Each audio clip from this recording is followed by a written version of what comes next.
Hello bachcho, let's read the question together. The question says, find the incorrectly matched pair. चारों options है unicellular glandular cells, goblet cells, saliva exocrine secretion, fusiform fibre, smooth muscle, cartilage, areolar tissue. तो इस question का जो की concept है that is structural organisation structural organisation of animal. ये structural organisation of animal में हम क्या सीखते हैं? डिफरेंट काइंड ऑफ टिश्यू जो हमारी बॉडी में प्रेजेंट रहता है।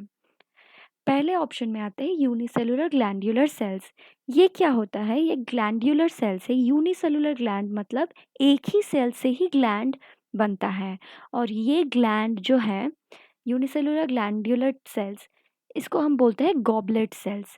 ये जो यूनिसेल्युलर ग्लैंड्यूलर सेल है वो हमारे लार्ज इंटेस्टाइन में बहुत ज़्यादा दिखने को मिलता है। ये क्या करता है? म्यूकस सीक्रीट करता है क्योंकि हमारा फीकल मैटर जो है वो इसकी वजह से स्मूथली हमारे लार्ज इंटेस्टाइन में मूव कर सकता है। तो म्यूकस सीक्रीट करता है, और यूनिसेलुलर ग्लैंडुलर जो सेल है उसको हम बोलते हैं गॉबलेट सेल। तो ऑप्शन ए जो है यूनिसेलुलर ग्लैंडुलर सेल्स और गॉबलेट सेल्स, ये करेक्ट है। ऑप्शन बी क्या कह रहा है? सलाइवा एक एक्सोक्रीन सिक्रीशन। सलाइवा क्या है? सलाइवा एक लिक्विड सब्सटेंस है जो हमारा बकल कैविटीज में रिलीज होता है। सलाइवा रिलीज कौन करता है? Salivary glands.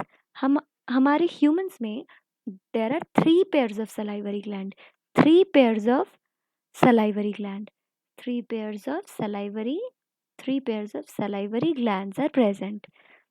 ये क्या करता है? उसका जो प्रोडक्ट है, सिक्रीशन जो है सलाइवा, वो हमारी बकल कैविटी में रिलीज करता है।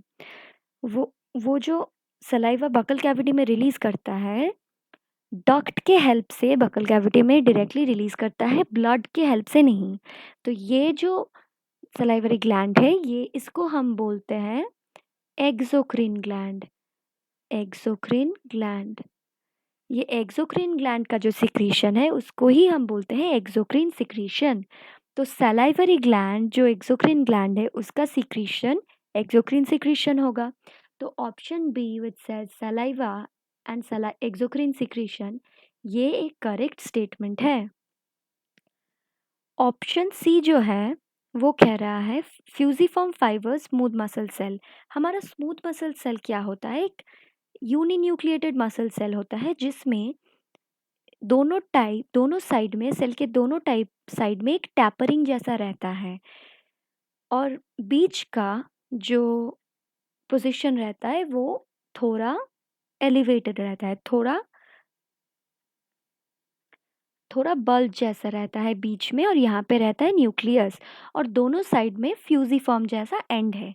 तो इसको हम बोलते हैं, ये स्पेसिफिकली ये स्ट्रक्चर दिखने को हमें मिलता है स्मूथ मसल सेल में। स्मूथ मसल सेल में ये स्मूथ मसल सेल में ये special type of muscle cell दिखने को मिलता है जिसको हम बोलते हैं फ्यूजिफॉर्म फाइबर। तो ऑप्शन सी भी करेक्ट है क्योंकि फ्यूजिफॉर्म फाइबर स्मूथ मसल में ही दिखता है। ऑप्शन फोर क्या कह रहा है? Cartilage areolar tissue. कार्टिलेज क्या होता है? कार्टिलेज एक टाइप ऑफ कनेक्टिव टिश्यू होता है। कनेक्टिव टिश्यू में जो एरियोलर टिश्यू है वो एक लूज कनेक्टिव टिश्यू है। लूज कनेक्टिव टिश्यू है एरियोलर टिश्यू। लेकिन जो कार्टिलेज है वो क्या होता है? वो लूज कनेक्टिव टिश्यू नहीं है, वो एक स्पेशलाइज्ड कनेक्टिव टिश्यू है। एक स्पेशलाइज्ड कनेक्टिव टिश्यू है। कार्टिलेज लूज कनेक्टिव टिश्यू नहीं है। तो according to the option cartilage is not areolar tissue, तो ये रॉन्ग हो गया। इनकरेक्टली मैच्ड पेयर हमें क्वेश्चन में पूछा गया, तो the incorrectly matched pair is option D. I hope you understood this question. All the best.